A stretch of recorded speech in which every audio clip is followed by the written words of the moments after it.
O que quer dizer fonte de água viva que Jesus falou? Oi pessoal, meu nome é Marcos Botelho, sou pastor na cidade de São Paulo e professor de hermenêutica, interpretação bíblica. Bem-vindo ao meu canal. Quero convidar você que não é assinante a assinar aqui, apertar o sininho, mandar o link desse vídeo para algum amigo no WhatsApp. Dessa forma, além de ajudar o nosso ministério, você vai dizer para o YouTube que esse tipo de conteúdo de explicação bíblica, de edificação espiritual é importante para você e para os usuários do YouTube. Assim a gente cresce. Já são quase 80 mil assinantes nesse canal e você pode ser mais um. Antes da gente entrar no texto de João 4, quando Jesus vai conversar com a mulher samaritana e aí ele fala que ele é o rio de águas vivas ou a fonte de água viva, eu gostaria de convidar você a baixar no link que está nesse vídeo o software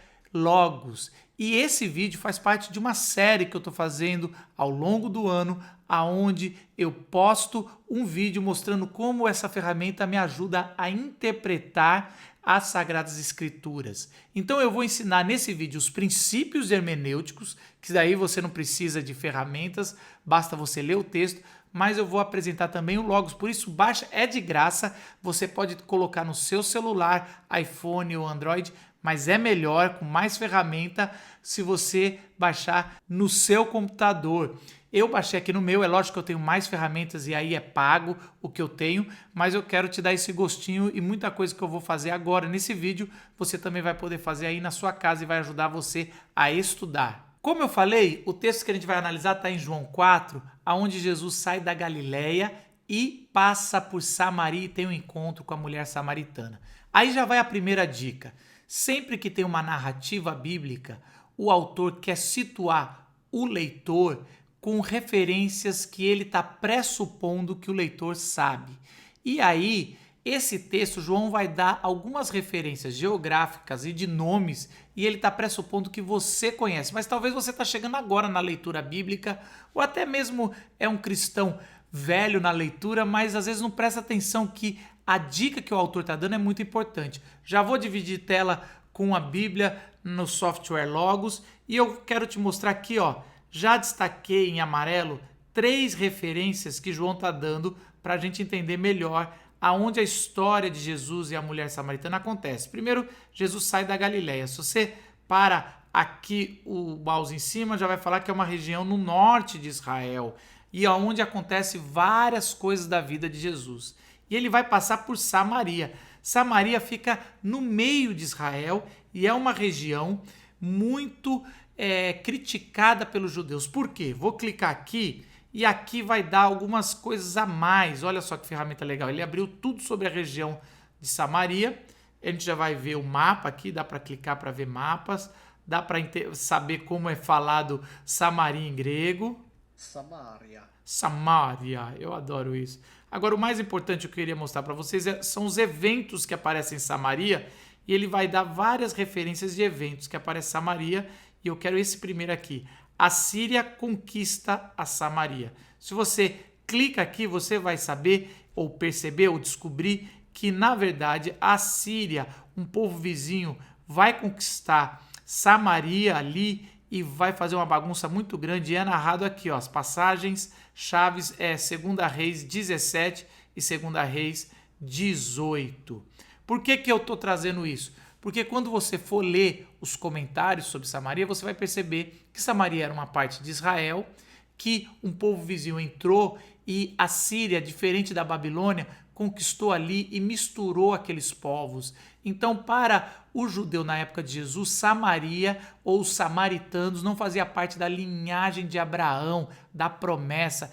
E isso João vai mostrar que Jesus não via dessa forma. Então, Jesus fez questão de passar por ali.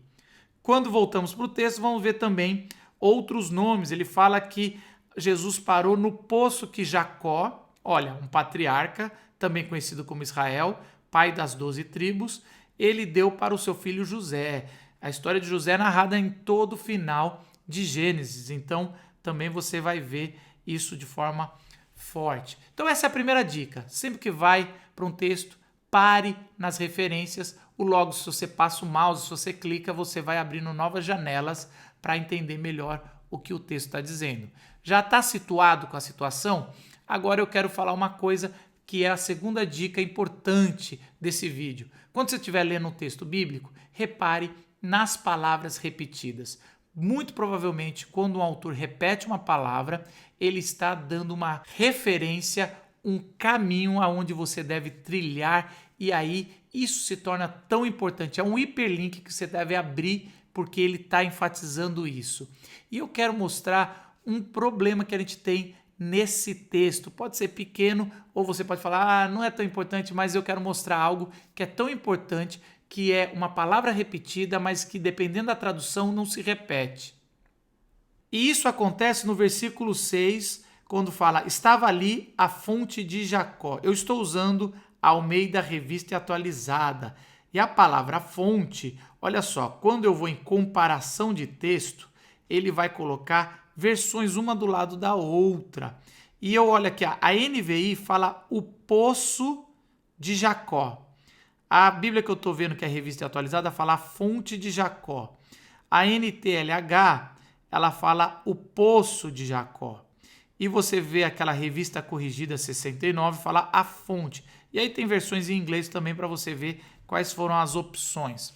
Isso você pode até falar, mas é a mesma palavra. Algumas versões escolheram falar o poço de Jacó, porque vai enfiar um jarro para pegar, né? Tem uma corda ali na narrativa, vai mostrar. E outras versões falam a fonte. A questão é que o autor vai repetir essa mesma palavra do original mais para frente, se eu não me engano, no versículo 14. E aí é de coerência numa tradução repetir a palavra para a gente entender qual o link que está sendo feito. Quando voltamos aqui para o texto, vemos aqui no versículo 14, quando Jesus já está respondendo à mulher, aquele porém que beber da água que eu lhe der nunca mais terá sede.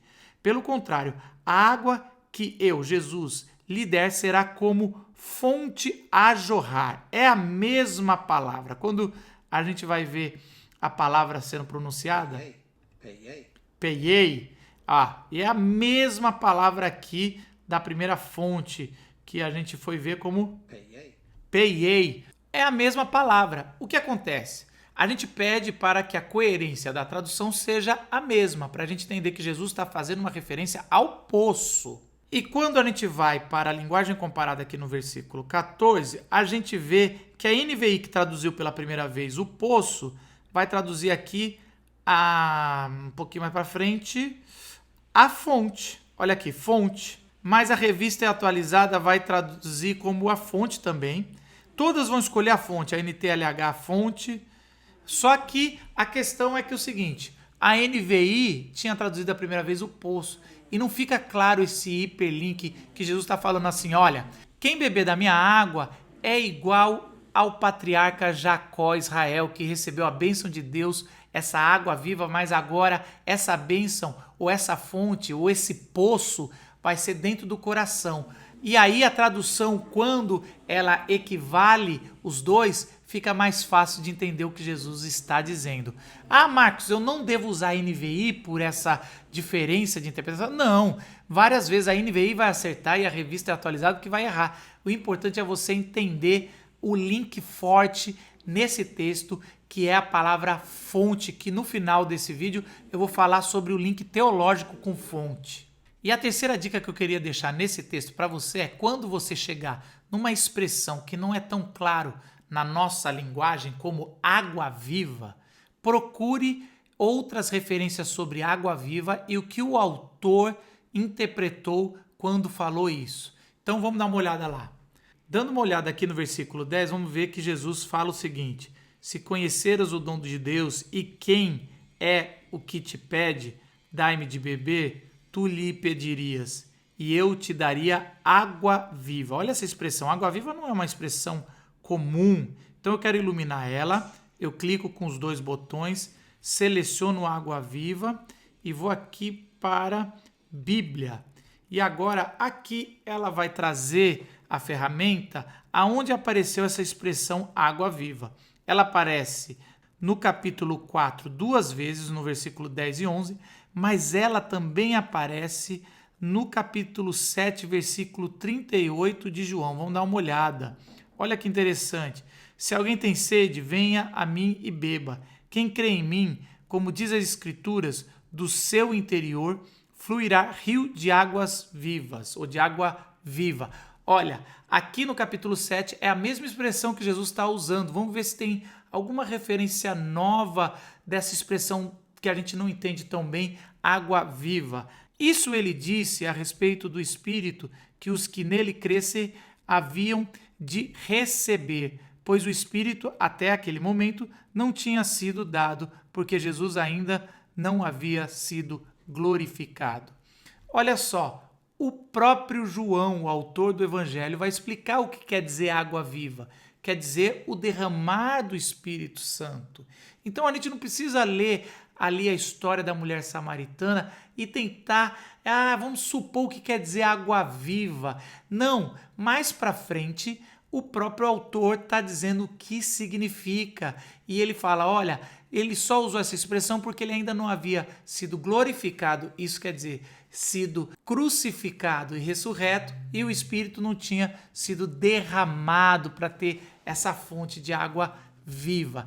Vamos dar mais uma olhada ali num detalhe. Quando a gente vem aqui na pesquisa, tem o mais, olha. E aí, quando a gente clica no mais, a gente vai ver que essa expressão, é lógico, quando ela está em Números 19, 17, é lógico que a expressão lá é em hebraico, mas vai dizer que é uma referência, só que olha só que legal que aconteceu na tradução. Traduziu como água corrente. E é isso mesmo que acontece. Água viva é água corrente, é água boa de se beber. Quando eles achavam uma fonte boa, que tinha água constante, água corrente, água viva, é uma fonte muito valiosa, porque essa água traz, ou essa fonte traz vida, e ali eles iam beber, e isso é o que Jesus está dizendo. Aquele que crê em mim, dentro dele vai ter uma fonte de vida constante que o Espírito Santo vai nos dar.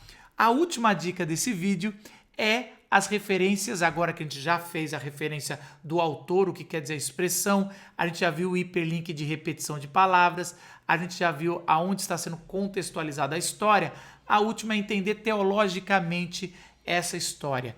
E aí, quando a gente vai aprofundar aonde está uma fonte de água viva ou fonte do Espírito e por que Jesus puxa essa analogia. A primeira referência que a gente vai ter está lá em Gênesis 2:6. Gênesis 2:6 fala o seguinte na revista e atualizada: mas uma neblina subia da terra. Essa tradução neblina, ela é possível, mas não sei se ela é a mais apropriada. Vamos dar uma olhada nas outras traduções. Olha só, NVI fala, todavia brotava água da terra, tinha uma fonte de água da terra. A NTLH fala que da terra saía uma corrente de água que regava o chão. Olha que interessante, eu acabei de mostrar uma tradução da NVI que não é tão coerente, mudando de poço para fonte, e falei que a revista atualizada estava melhor usando as duas palavras fonte.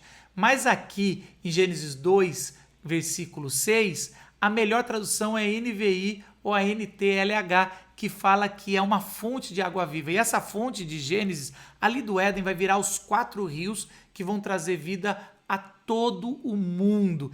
Essa é a referência que Jesus está usando. Ele está dizendo, eu sou aquela fonte que sai do Éden e que trouxe vida ao primeiro casal e que trouxe vida a toda a criação. Eu sou a fonte de água viva. Mais uma outra referência teológica está em Apocalipse 21. Vamos dar uma olhada. Lá no versículo 6 do penúltimo capítulo da revelação de Apocalipse diz o seguinte: disse-me ainda Deus quando estava descendo do céu com a nova Jerusalém: tudo está feito. Eu sou o Alfa e o Ômega, o princípio e o fim. Eu, a quem tem sede, darei de graça a fonte de água da vida.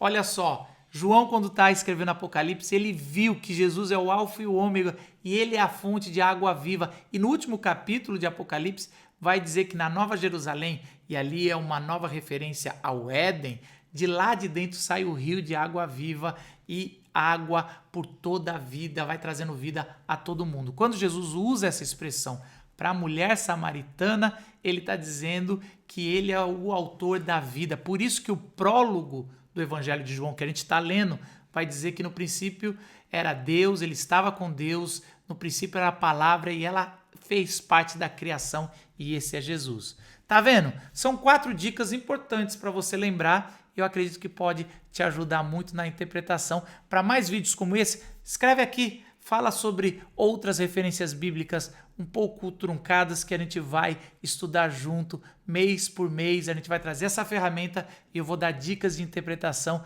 Não esquece de curtir o vídeo e também de assinar o canal. A gente se vê numa próxima exposição da Palavra de Deus. Tchau, gente!